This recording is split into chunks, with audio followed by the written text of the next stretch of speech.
Tranquilo, tá gravando aqui, aparece o teu sinal. Então, boa noite a todos aí que nos escutam, aos presentes aqui na nossa aula sobre ciência e cristianismo.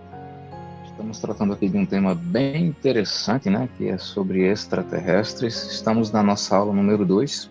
O arquivo aqui na tela é o número 1, eu somente vou fazer uma breve revisão, né, da aula passada. A gente começou esse projeto de gravar as aulas somente hoje, a fim de que quem não tem oportunidade de ver tenha, né, posteriormente aí, possa se enriquecer aí com o trabalho que a gente está fazendo aqui, né? Antes de mais nada, a gente vai orar. Eu vou pedir para que a nossa iniciante aí, Esté, que chegou agora, ela faça essa oração. Ela pode abrir o áudio, a fim de que ela faça essa oração e Deus possa nos abençoar nesse momento. Amém, Esté? Amém. Então vamos orar. Senhor, meu Deus, meu Pai querido, estamos aqui, Pai, mais uma vez para aprendermos mais sobre a Tua Palavra e também conciliarmos com a ciência, Pai.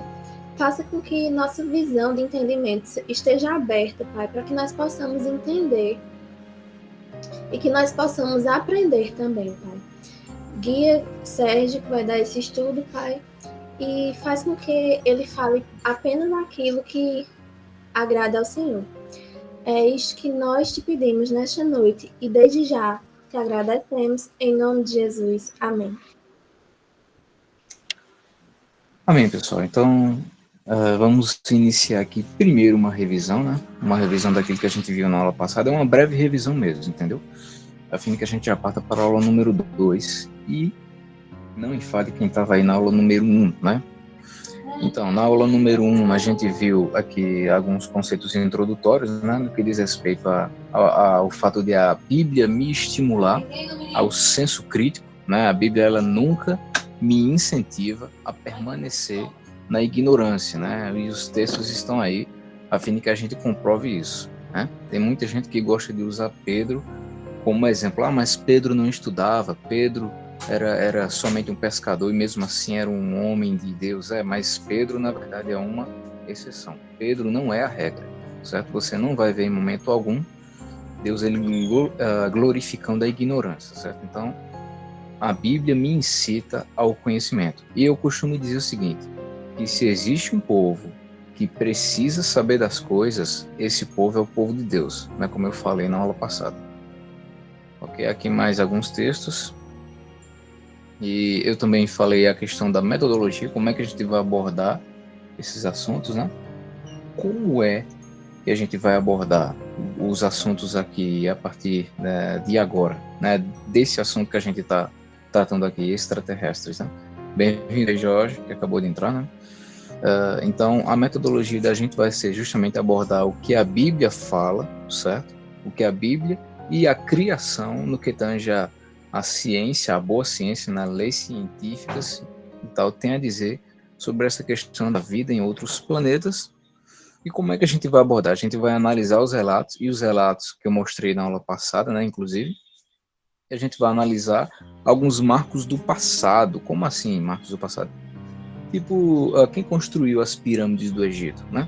Linhas de Nazca, quem fez as linhas de Nazca, né? Templos antigos e tudo mais. Então, isso tudo aí a gente vai abordar dentro dessa temática que a gente está abordando, tá tratando aqui, né? E onde é que a gente vai buscar evidências, sejam a favor ou contra, né? A gente vai buscar tanto nas leis científicas, como eu já falei, né? Estudos científicos, evidências empíricas, ou seja, experiência humana. A gente vai buscar também fundamentos aí na filosofia, falando sobre Aristóteles e tal. Inclusive, Philip Melanchthon, que é um reformado, né? Um cientista reformado da época de Martinho Lutero, ok? Vamos analisar a Bíblia, evidentemente, porque a gente é cristão, né? E vamos analisar também o que os teólogos do passado falam e também os de hoje falam, né? Então, o objetivo do estudo em si é reunir o máximo de evidências para responder a pergunta em questão, né? E aplicar as devidas lições práticas correspondentes, ok? Isso aí é o que a gente vai tratar durante todo o curso, tá aí no material, certo? Falei sobre a introdução, sobre a questão de estamos sozinhos no universo ou não, né? É a pergunta que vai nos nortear. Aí a gente começou nos relatos mundiais, né? E o caso que eu citei aqui o primeiro foi o caso Roswell, que é um dos casos bem conhecidos aí, inclusive é um caso aí do século XX, né, bem conhecido, mas eu só estou citando ele aqui, na verdade, a título de informação, né, porque já foi comprovada aí talvez a falibilidade das testemunhas e também da documentação apresentada por alguns ufólogos, né? Então, só a título de informação mesmo, ok? Olha aí o caso Roswell com uma repercussão no Brasil. O Fantástico, inclusive, passou, né, uma reportagem falando sobre esse caso, mostrando o vídeo da dissecação de um suposto ET encontrado lá no incidente de Roswell, né? Eu falei sobre isso daí também. Agora, esse daqui começa a ficar mais interessante porque essa imagem não é uma montagem, pessoal. Isso daqui foi de fato filmado, certo? Isso aqui foi fotografado na realidade. É uma imagem real, certo? De algo que foi capturado. Interessante destacar o seguinte, minha gente, olha, deixa eu explicar. Eu não estou dizendo que existe, certo? Teologicamente e biblicamente é impossível que exista vida em outro planeta, certo? E aqui eu já estou soltando isso a fim de que a gente já tenha ciência, né, do que vai nos guiar, né? Eu já estou dando, de certa forma, esse veredicto a fim de que a gente já tenha ideia do rumo que esse estudo vai tomar. Qual é o que é que eu quero fazer aqui com vocês? Eu quero fazer aqui justamente o tratamento dessas evidências aqui. Eu peguei casos aí profundamente documentados e que tem um grande número de testemunhas, certo? A fim de que eu possa dizer para vocês, existe algo. E o que é esse algo? Esse estudo, o objetivo é estudar isso e dar uma resposta para isso, cientificamente e biblicamente, entendeu? Que existe alguma coisa, existe. A gente só não sabe direito o que é. Esse disco, esse suposto disco voador aí, né, foi que na verdade tem um formato de um triângulo aí, foi visto na Bélgica, lá nos anos 80 para 90, né, foi fotografado e foi um caso bem contundente. Esse daqui também é um caso muito contundente, que são as luzes de Fênix, né, o ocorrido foi em 1977, e também tem um grande número de testemunhas. Se vocês olharem o último parágrafo lá embaixo, verão que a quantidade ultrapassa 20 mil pessoas. Então, não foi somente uma ou duas que disse que viu esse negócio aí. Esse trem, né? Esse objeto aí que tinha mais de 2 campos de futebol de diâmetro, né? E que se movia lentamente sem fazer nenhum barulho. Um objeto sólido, de acordo com as testemunhas, né? Então, a gente está lidando com algo real e físico, certo? Eu quero destacar isso. É algo real e é algo físico. Vamos para o Brasil, né? Eu tratei aí de alguns relatos mundiais. Vamos ver no Brasil o que foi que ocorreu. Qual é o caso mais famoso no Brasil? Como não falar da Operação Prato, que coincidentemente também ocorreu em 1977, né? Em consonância, em contemporaneidade com o caso das luzes de Fênix, né? Essa daqui é um caso muito impressionante mesmo. Tem um amplo, como é que eu posso dizer? Uma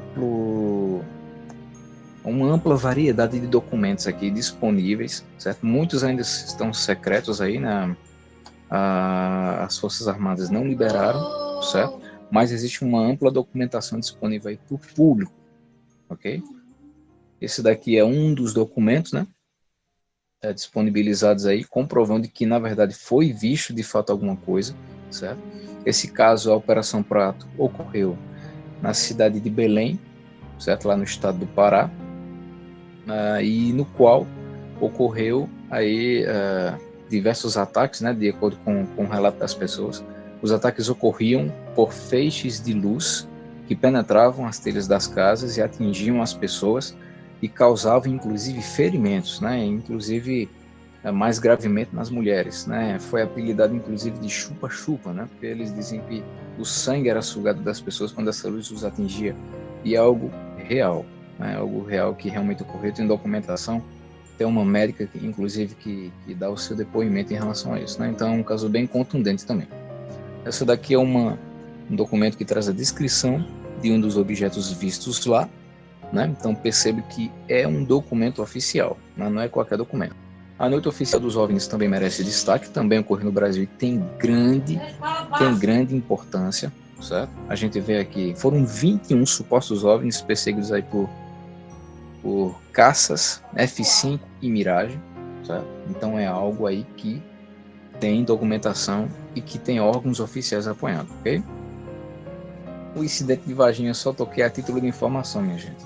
Não leve em consideração porque na verdade permanece um mistério. Não tem documentação e também não existe um relato testemunhal forte, certo? O que na verdade pode ter ocorrido é que as mulheres, essas 3 meninas aqui, confundiram o ser que estava agachado nessa parte aí que elas estão apontando desse muro, fosse um tal de mudinho, certo? Um mudinho que, né? Parece que toda cidade tem um mudinho, né? Tava lá e acabou sendo confundido. O indivíduo é magro e tem a cabeça grande, né? E tem problemas mentais, então já viu, né? Quase impossível não confundir com um ser de outro planeta. Então, vamos fazer uma análise científica aqui. O que é que a ciência tem a dizer sobre vida inteligente em outros planetas? O que é que ela tem a dizer? Vamos lá. Existe um instituto lá nos Estados Unidos chamado, não sei se eu vou saber dizer o nome em inglês aqui, é Search for Extraterrestrial Intelligence, ou Busca por Inteligência Extraterrestre, é o SETI, né? Esse órgão aí, certo? Ele foi criado a fim de que pudesse se explorar, entender e explicar a origem e a natureza da vida no universo e a evolução da inteligência. Então a gente percebe aí que, ao contrário de algumas décadas atrás, né? Ao contrário de algumas décadas, estão começando a levar mais a sério a questão desse estudo de vida, né? Fora do planeta Terra, porque antes era ridicularizado, até hoje mesmo é, né? Mas aí começou-se a levar mais a sério e criou-se esse instituto aí, ok? E inclusive ele remonta aí, inclusive antes dos anos 70, ok? Ele já está trabalhando aí há um tempo já, ok? O SETI é um projeto que tem por objetivo a constante busca por vida inteligente no espaço. Uma das abordagens, denominada Rádio SETI, visa analisar sinais de rádio de baixa frequência captados por radiotelescópios terrestres, principalmente pelo radiotelescópio de Arecibo, né? Uma vez que este tipo de sinal, ou seja, radiofrequência, não ocorre naturalmente, podendo ser interpretado como evidência de vida extraterrestre. Então, o que é que ocorre? Eles lançam ondas de rádio, né, sinais de rádio, em frequência de números primos. Quem sabe aí o que é um número primo, né? A frequência é lançada da seguinte forma, né? 1, 3, 5. Aí depois 1, 3, 5, 7. Depois 1, 3, 5, 7, 9. É lançada assim até uma determinada quantidade de números primos e essas ondas são lançadas para o espaço para ver se tem resposta. Até agora o que a gente captou, pelo que eu sei, foi só ruído, né, pelo que eu estudei. Se alguém tiver alguma informação nova aí pode falar, né? Mas essas ondas são lançadas lá a fim de que se possa haver alguma comunicação, né, inteligente. Aí você me pergunta, não, mas por que ondas de rádio de números primos, né? Envolvendo aí essa questão de números primos? Porque números primos é uma linguagem universal, né? Então se por acaso existe vida inteligente lá fora, eles provavelmente vão saber interpretar, né, e reconhecer os números primos nesses sinais aí que a gente está enviando. Fora isso, esse SETI, né, essa organização, esse centro aí, ele envia uma espécie de laser para o espaço, né, a fim de obter mais informações. Pelo que eu sei, eles enviam um laser para o espaço a fim de obter informações de galáxias longínquas, né, e inclusive ver, né, e comprovar se existe ou não sinais de vida inteligente nesses outros planetas ou galáxias, né? Ok, minha gente, falando dessa questão e de analisar os relatos que a gente viu na aula 1, né, cientificamente, a gente não pode deixar de citar o paradoxo de Fermi, porque Fermi foi um físico italiano do século XX que ele lançou a seguinte pergunta, né? Se tais civilizações extraterrestres existem, por que é que elas não entram em contato conosco? Por que elas não entraram em contato conosco ainda? Tendo em vista, e eu vou até completar aqui, tendo em vista o grande tempo que a gente está na Terra, né? Tendo em vista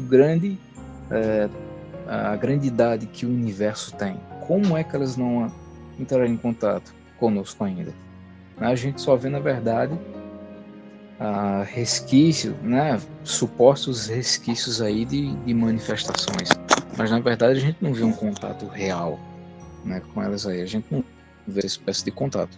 Então ele lançou essa pergunta e os ufólogos foram procurar responder, né? E alguns respondem da seguinte forma: somos inferiores e eles não querem perder tempo comunicando-se conosco.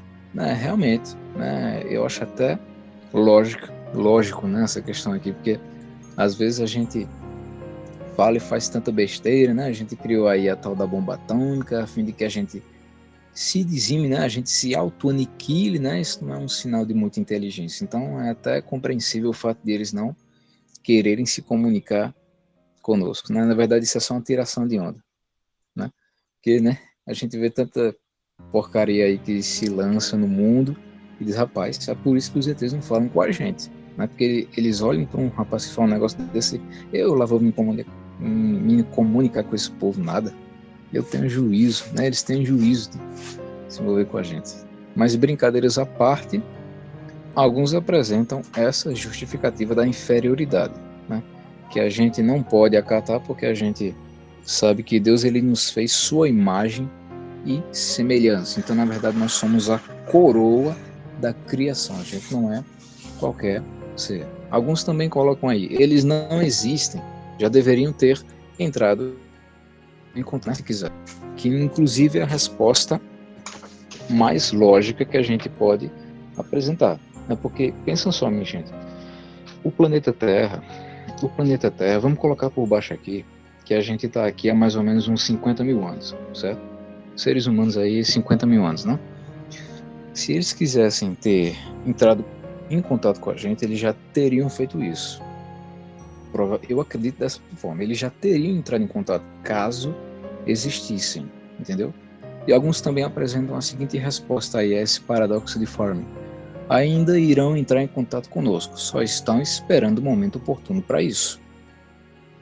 Bem, é meio complicado, né, apresentar esse tipo de justificativo, porque assim, se realmente existem, porque eles ficam apresentando aí de maneira fragmentada uma aparição aqui, né, lá no estado né, num local nos Estados Unidos, depois aqui no Brasil, lá no Pará, né, na Operação Prato, né, e tudo mais, né, a Noite dos OVNIs, né, se aparece de maneira isolada aqui, de maneira isolada acolá, por que eles não se mostram de uma vez?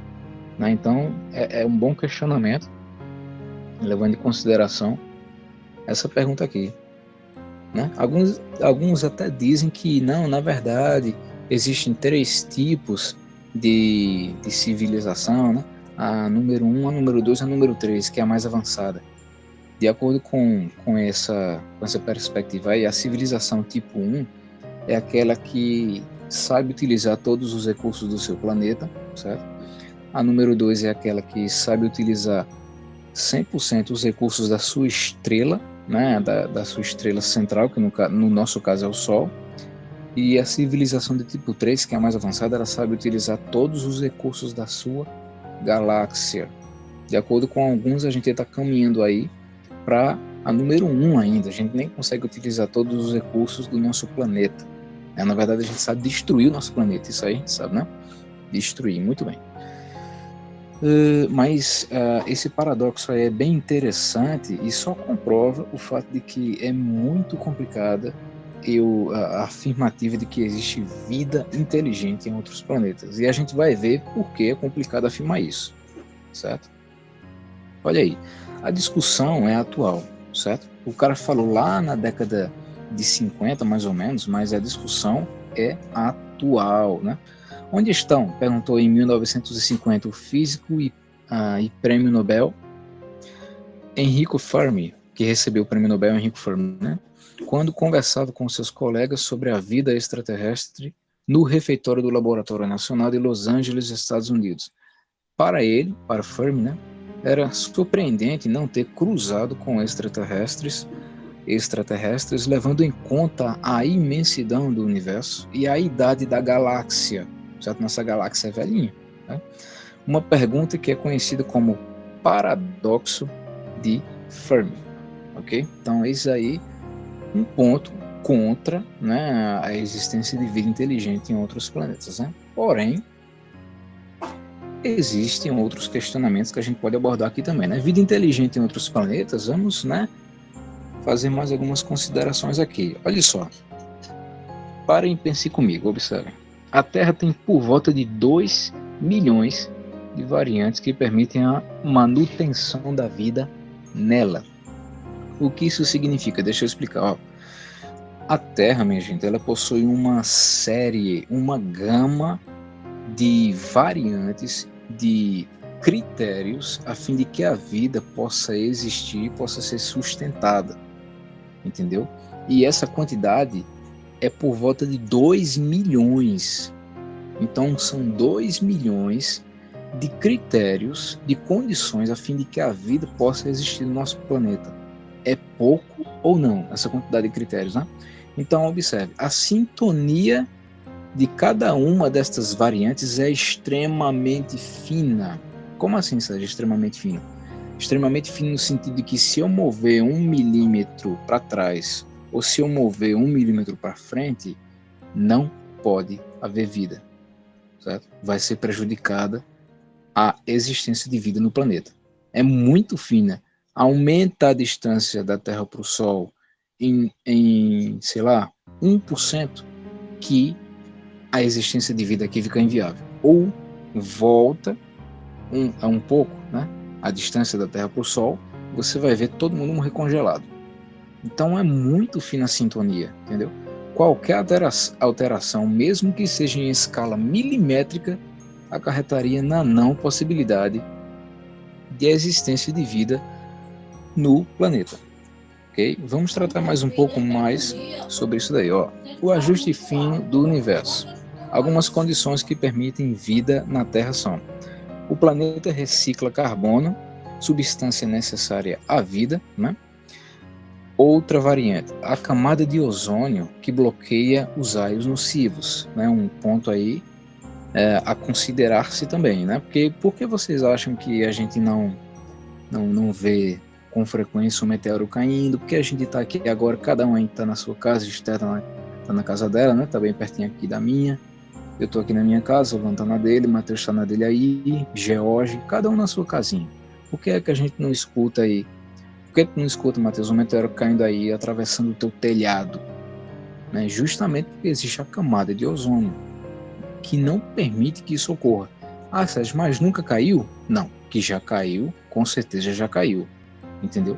Mas o intervalo de tempo entre uma queda e outra é muito grande, entendeu? A queda de meteoros aqui é muito, como é que eu posso dizer, é uma exceção e não uma regra, porque existe essa camada de ozônio que nos protege, né? Outra variante, uma lua para estabilizar as oscilações do nosso eixo. Por que vocês acham que a água que tem aqui não sai voando para o espaço, minha gente? Porque a lua ela faz o papel de manter a água presa no lugar. E é por isso que a distância da Terra, né, a distância da Lua para a Terra faz diferença enorme no quesito altura da maré. Quando a Lua está mais próxima, ela aumenta, está mais distante, ela diminui. Pode falar, Matheus. Era justamente isso que eu ia comentar, que quando a luz tem lua cheia, né, a maré tende a aumentar, né, porque ela está justamente mais próxima. Exatamente, é muito interessante, né? E, ó, só a título de curiosidade, vocês sabem aí, se não sabem, vai ficar sabendo agora, que a Lua está se afastando aí cerca de 3 milímetros da Terra por ano. 3 milímetros, né, 3 centímetros, aliás, perdão. Ela se afasta cerca de 3 centímetros por ano da Terra. Então, vamos parar e pensar um pouco, né, só a título de curiosidade, para entender a idade do nosso planeta. Se ela se afasta 3 centímetros por ano, vamos voltar, né? Há quanto tempo ela praticamente estaria rolando aqui, estaria rolando no chão do planeta Terra? A Data Lourenço vai dizer que não ultrapassa, se eu não me engano, 100 mil anos, eu não estou lembrado, cara. Mas dizer aí que o nosso planeta é tão antigo quanto dizem, ou que o universo é tão antigo quanto falam, também não se sustenta diante desse dado científico aí, né? Só tratando essa questão da idade do nosso planeta, ok?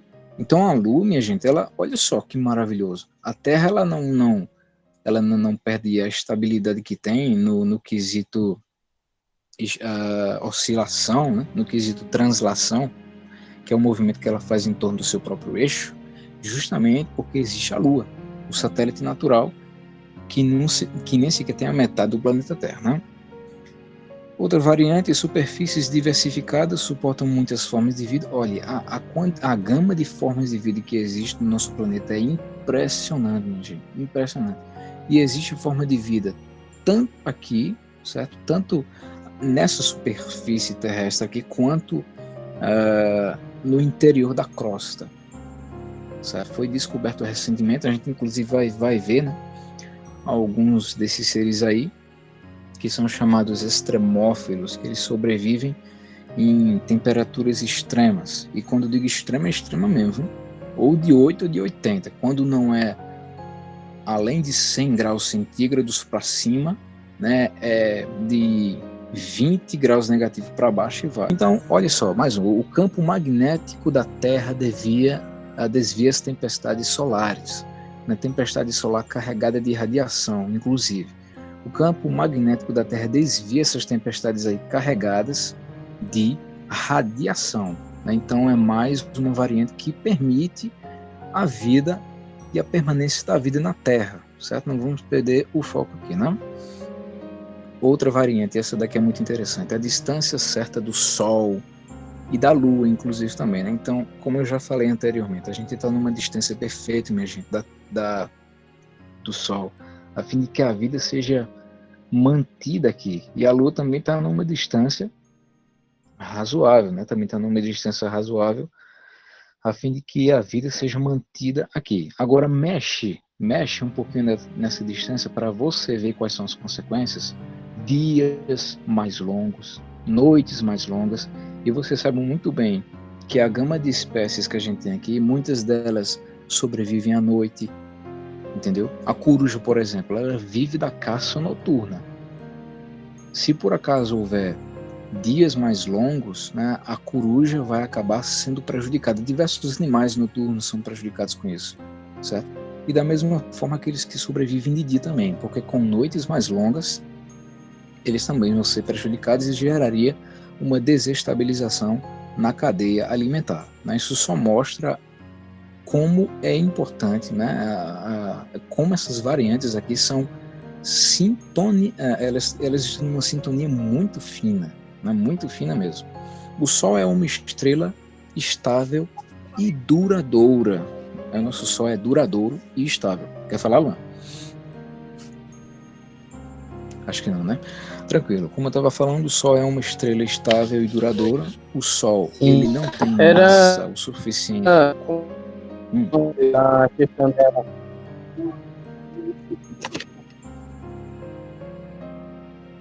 Pode falar.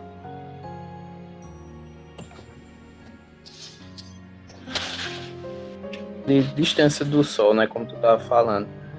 Muitos planetas que são descobertos atualmente, os cientistas identificam que há vários planetas que têm a mesma característica de rocha. Alguns acredito que ele tenha água líquida, e a grande maioria dos planetas que tem essa característica na nossa galáxia mesmo, eles são cercados por estrelas chamadas anãs marrons. São estrelas semelhantes ao nosso Sol, só que menores, e os planetas ao redor dessas estrelas são muito próximos comparados ao nosso planeta, nosso sistema solar, ao Sol. E os cientistas esquecem de mencionar que uma estrela, ela nessa condição, e o planeta estando mais próximo, ele não tem condição de sustentar a vida por conta da radiação, né? Ele pode aquecer aquele planeta, pode até existir água, mas a radiação é extrema. Então não tem condição de sustentar a vida numa condição dessa. Então o nosso planeta realmente é um privilégio. Exatamente. Esse é o ponto principal. Luan, ele acabou de falar do ponto principal que conduz aqui o raciocínio conclusivo. Por que eu estou citando todas essas variantes aqui, que inclusive geram toda essa sintonia fina? Para mostrar que o universo proporciona vida, com certeza proporciona, mas é complicado, não é fácil se manter a vida nesse universo. É necessário uma sintonia muito fina e com diversas variantes a fim de que a vida se mantenha. Pode falar, Chá. Quanto a essa questão, eu sou muito a favor de diferenciar a questão de vida e vida inteligente.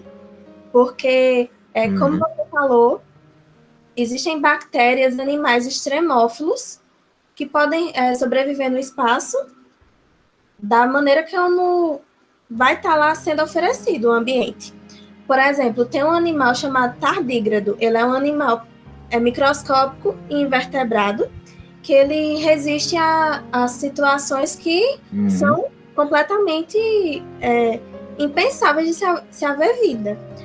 Quando ele foi descoberto faz um tempinho já, e ele foi encontrado em geleiras que foram ainda da era do gelo, que estavam descongelando, e quando essas geleiras foram descongeladas, que eram geleiras de milhões de anos, eles ainda estavam vivos. Da mesma forma, eles também já foram mandados ao espaço e eles sobreviveram.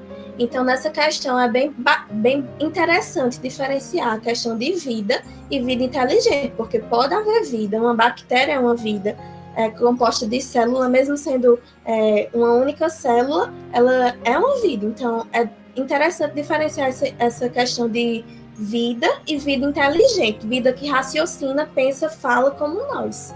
Um dado importante aí em relação ao Sol e à Lua, né? A distância mais ou menos da Lua para a Terra é de 300 mil quilômetros. A gente acha longe, né? E a distância do Sol para a Terra é 500 vezes isso. Pra gente ver... É muito longe, cara. Pra gente ver o quanto o Sol é quente, né? A luz do Sol viajando... Eu tava até vendo aqui. A luz do Sol viajando na velocidade da luz demora 8 minutos para chegar aqui, bicho. Diga aí. 8 minutos. Imagine a distância e quanto o Sol é quente, né? Para poder chegar aqui. O Sol tá pegando fogo. Né? Quando tá né? Imagine se a gente estivesse mais perto dele. Aí que a gente não ia aguentar mesmo, né? Inclusive eu falei isso daqui numa das nossas aulas, né? Essa questão de você não saber se o Sol está brilhando de fato. Você só sabe de 8 em 8 minutos. Ei, vamos supor que você está do lado de fora, né? Na luz do Sol. Eu pergunto para você, o Sol está brilhando? Eu não sei, deixa eu contar aqui 8 minutos. Se depois de 8 minutos a luz ainda estiver no lugar que está, né? Se a gente ainda conseguir ver luz, é porque de fato ele está brilhando, né? Naquele segundo. Passou um segundo, exatamente, já está brilhando de novo. Já não pode estar brilhando de novo. Exatamente, é muito interessante como o universo funciona, né? Ok, então, uma distância, outra variante do nosso planeta é uma distância segura dos gigantes gasosos. Nós estamos numa distância segura lá de Júpiter, o gigante gasoso, que tem um tamanho absurdo, certo? Ele está a uma distância considerável de nós, que proporciona uma segurança para a gente, certo? É muito interessante, eu acho que eu já falei, né?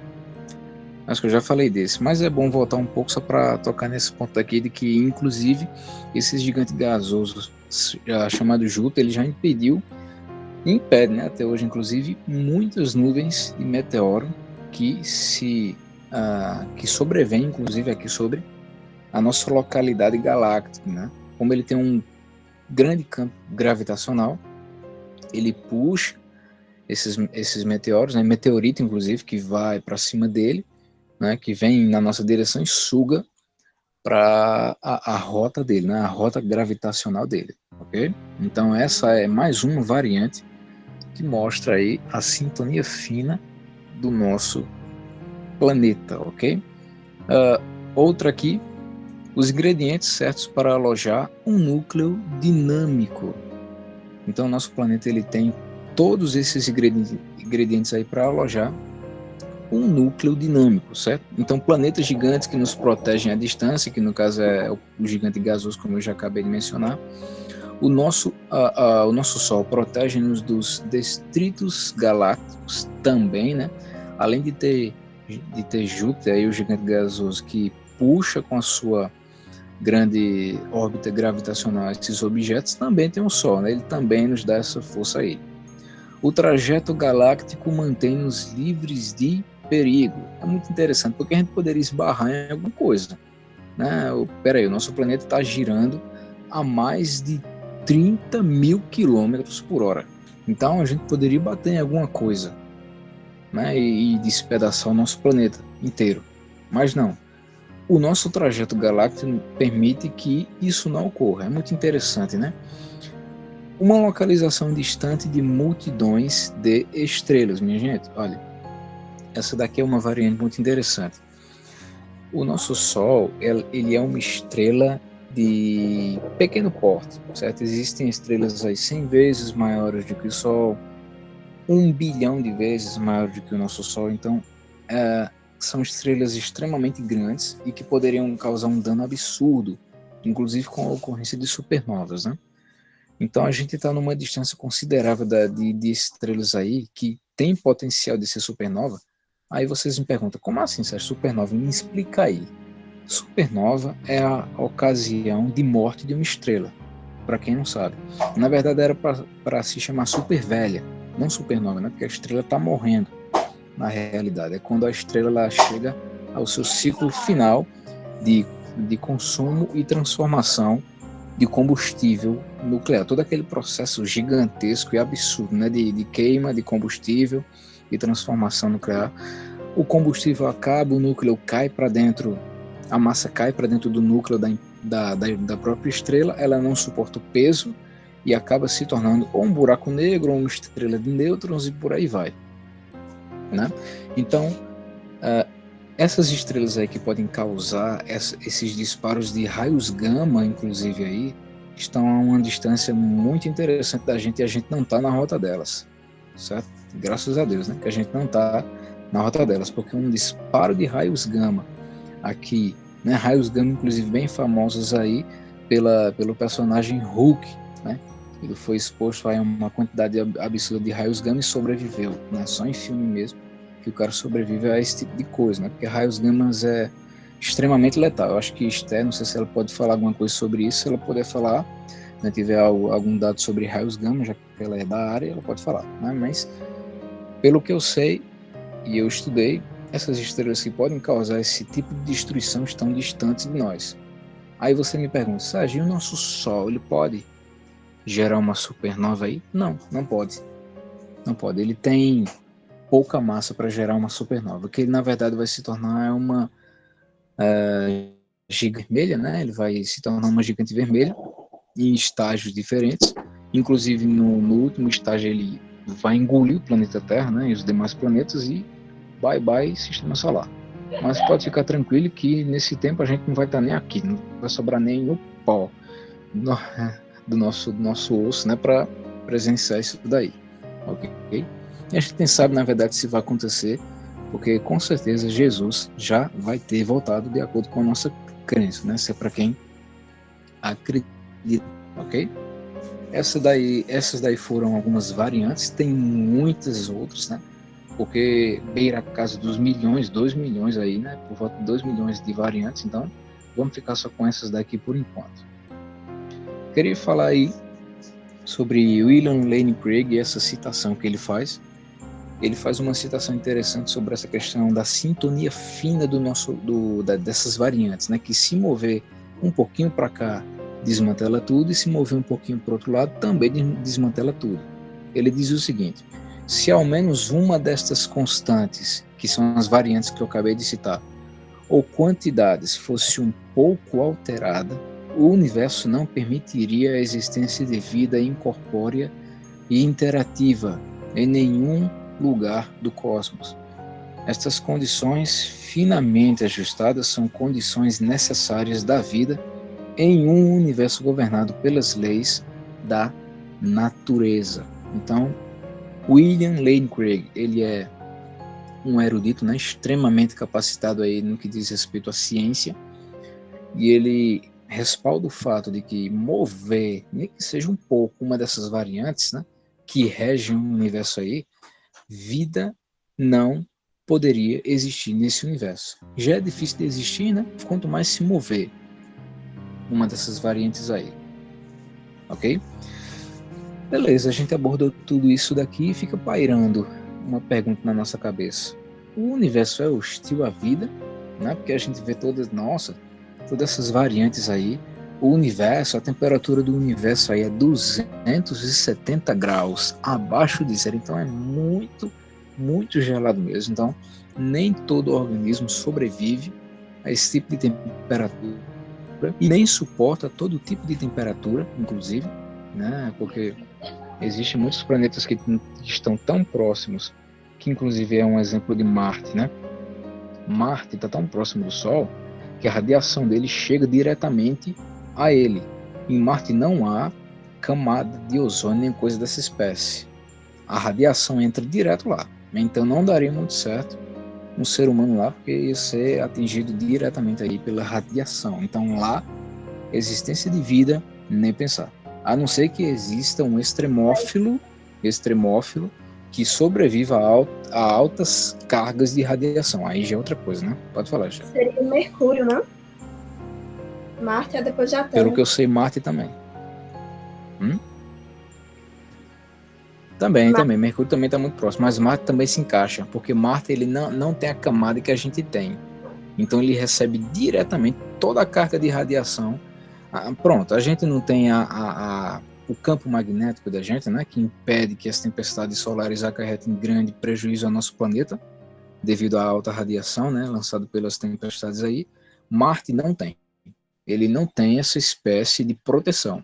Passa direto para ele. Então, vida naquele planeta é muito complicado mesmo, né? Então, essa daí é uma questão para que a gente pare e medite. O universo ele é hostil à vida? Não é que ele seja hostil, né? Vamos ler o texto aqui. A sintonia fina do universo não o torna, em regra, né, hostil à vida. Tais leis naturais que regem, na verdade, demonstram que é necessária uma gama, um conjunto de variáveis colocados de forma impressionantemente incompreensível, certo? Elas são colocadas de tal forma que a gente não entende, né? Isto nos leva a concluir que não é em todo lugar que deve haver vida, sobretudo vida inteligente, porque olha só, extremófilo é uma coisa, extremófilo é uma espécie de vida sim, mas não é vida inteligente, ok? Então dizer que existe vida é uma coisa, dizer que existe vida inteligente é outra, como disse Esther aqui, né, bem colocado.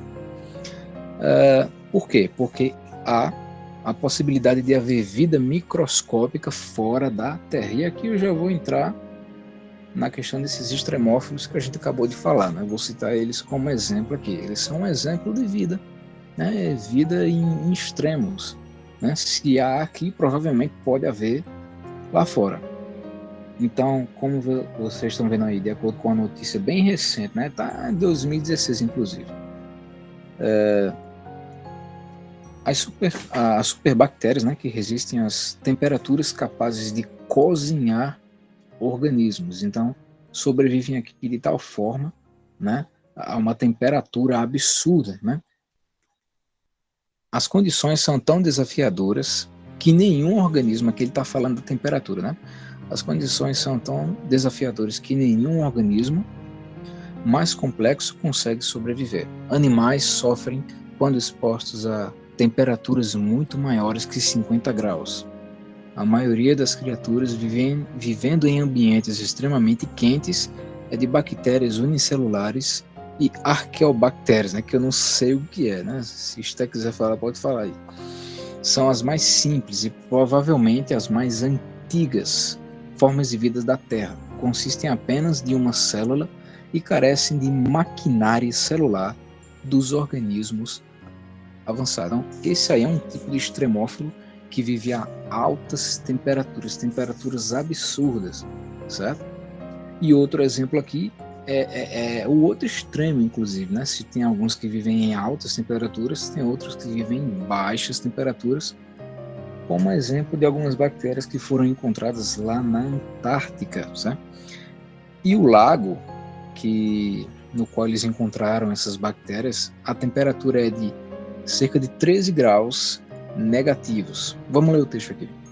Esse lago, no qual as bactérias estão, né, chamado vida, tem concentrações muito elevadas de substâncias como amoníaco, nitrogênio, hidrogênio, olha só, enxofre e oxídio nitroso.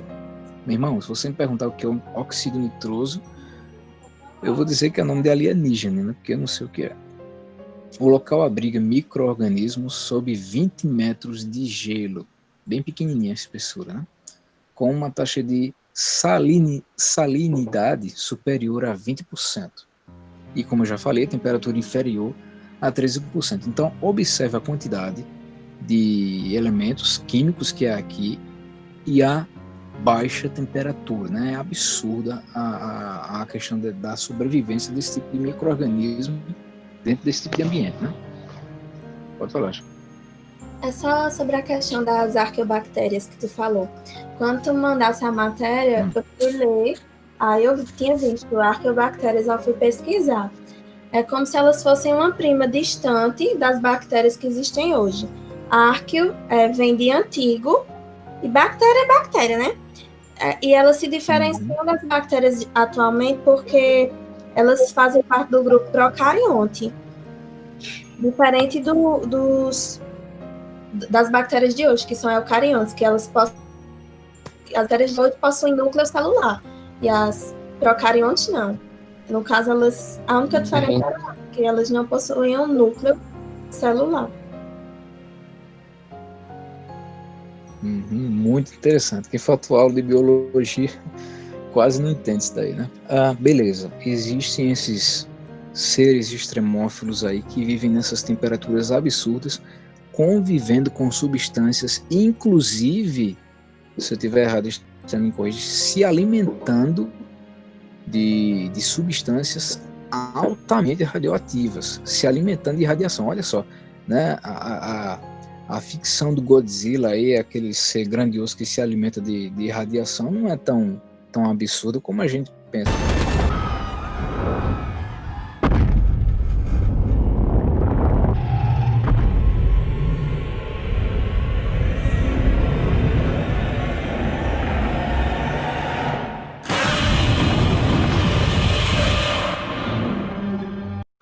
Né? Porque existem seres que se alimentam dessa quantidade, dessas substâncias aí extremamente tóxicas, inclusive para nós e para outros organismos vivos, ok? Então essa foi a aula de hoje, certo? Abordamos aí essas questões, e só para encerrar, né, inclusive, beleza, existem esses seres extremófilos, como eu já falei, mas dizer que eles existem é uma coisa, são seres não inteligentes. Né? Não posso usar isso aqui como base para dizer, né, então possa ser que exista vida lá fora. Sim, vida não inteligente, né? Vale destacar, porque esses seres aqui são não inteligentes, inclusive, certo? Então, a gente vai provavelmente continuar o mesmo assunto, porque tem mais algumas coisas para abordar. Eu ainda provavelmente vou pegar a questão da filosofia, certo?